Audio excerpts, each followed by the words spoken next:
एक भोजन प्रेमी व्यक्ति थे। मैंने उनका जन्म सिद्ध अधिकार था भोजन करना। घर में भोजन करने बैठ जाए, खाए तो बंदे न करे, घर वाले इशारा करे, थाली पटके वो सिर नीचे करके शुरू है तो उठने का नाम न ले। जब कोई आवे रोटी लेकर तो बोले दाने दाने पर लिखा है खाने वाले का नाम। तो रोटी वाला बोले तुम्हारे लिए दाना दाना नहीं है, बोला करो बोरी बोरी पर लिखा है खाने वाले का नाम। तुम दाना भर खाते हो? इतना खाता था। घर वाले परेशान हो गए और उसे धक्का मार के बाहर निकाल दिया। अब बेचारा गया, अब करे तो करे क्या, भोजन बिना मर जाएगा। जाते जाते देखा एक आश्रम के द्वार पर एक मोटे साधु बाबा बैठे। वो देखा तो बोला इतने मोटे यानी बहुत खाते होंगे, इतना भोजन तो मिल ही रहा होगा इनको। तो गया प्रणाम करके बोला महात्मा जी आपके इस दिव्य सेहत का राज क्या है, क्या राज है इस स्वरूप का? बोले भीतर ना खूब चकाचक मिलता है, कोई गिनने वाला भी नहीं है, कितना खा लो। तो बोला स्वामी जी भीतर एंट्री कैसे होगी मेरी, मैं भी भीतर जाना चाहता हूँ। तो बोले उसके लिए तुमको चेला बनना पड़ेगा। अब बोला काम कुछ काम नहीं है, गुरु जी ऐसा माला देंगे, माला पकड़ के दिन भर राम राम जपना है, अब बेरा पर जाओ थाली लेकर जितना पाना है उतना पाओ। बोला बस बस ऐसा ही जगह मैं ढूंढ रहा था, हमको तुरंत चेला बनवाइए, भोजन का टाइम हो गया है। उसको लेकर गए महात्मा जी, गुरु जी बैठे थे, बोले आओ आओ, कान में मंत्र दिए, माला झोला पकड़ाए। बोला माला बाद में जपूंगा गुरु जी, पहले भोजन का टाइम हो गया, भोजन पालू, जाओ पालू। अब लगा भोजन करने, यहाँ ना कोई रोटी गिनने वाला, ना कोई देखने वाला, ना कोई टोकने वाला, खूब आनंद से भोजन करे पड़ा रहे। लेकिन खुशी अधिक दिनों तक नहीं गई माई बाप। एक दिन सवेरे जलपान के समय गया तो जाकर देखा कि भंडारे में कुछ बना ही नहीं है। तो पूछा भाई आज टाइम हो गया जलपान का। बोला आज एकादशी है, कुछ बनेगा नहीं आज। क्या बोल रहे हैं, सत्य में कल मिलेगा। गया गुरु जी के पास, कहा गुरु जी कह रहे हैं एकादशी है। हाँ बेटा आज एकादशी है, भोजन गुरु जी कल द्वादशी को। बोला गुरु जी एकादशी रह जाऊंगा तो द्वादशी देखने लायक बचूंगा नहीं,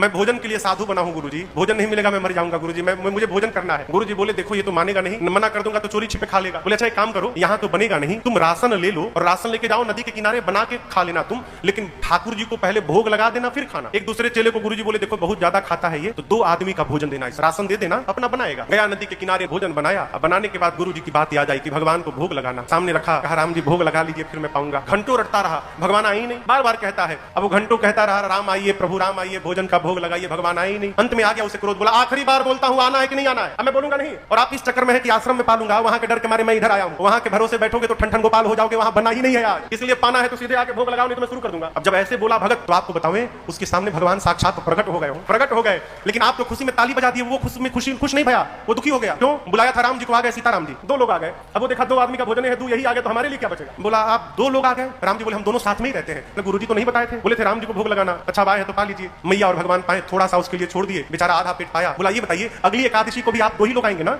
अभी बेचारा कंफर्म कर लिया अगली एकादशी का। राम जी बोले हाँ बस 2 लोग, और कौन है? गया अगली एकादशी आई तो गुरु जी से कहा गुरु जी आप कहते राम जी का भोग लगाना, सीता राम जी दोनों आए थे, मैं आधी प्लेट खाया गुरु जी, अब की बार 3 लोगों का राशन दीजिएगा। गुरु जी सोचे लगता है भूखा रह गया होगा, बहुत खाता है ना। बोले अच्छा ठीक है चलो इसको 3 लोगों का राशन दिया जाए। गया बनाया, बनाकर फिर बुलाने लगा। जैसे बोला प्रभु सामने आइए मेरे राम आइए, मैया साथ लाइए, प्रकट हो गए। कौन? राम जी, सीता जी और लक्ष्मण जी। अब की बार लक्ष्मण जी भी चले आए। अब लक्ष्मण जी को देखते आग बबूला हो गया, बोला ये कौन है? लक्ष्मण जी बोले प्रभु कहां लेके चले आए, इतनी आदर से बोल रहा है मुझे, मेरी बात